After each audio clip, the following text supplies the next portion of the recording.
تمہارا پروردگار خوب جانتا ہے کہ تم اور تمہارے ساتھ کے لوگ کبھی 2/3 رات کے قریب اور کبھی آدھی رات اور کبھی تہائی رات قیام کیا کرتے ہو،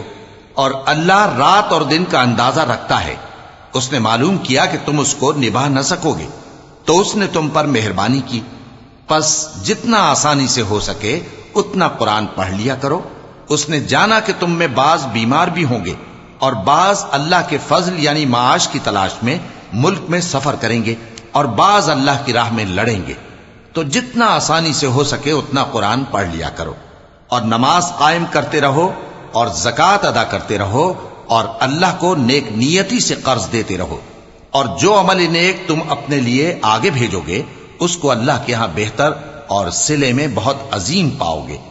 اور اللہ سے بخشش مانگتے رہو، بے شک اللہ بخشنے والا ہے، مہربان ہے۔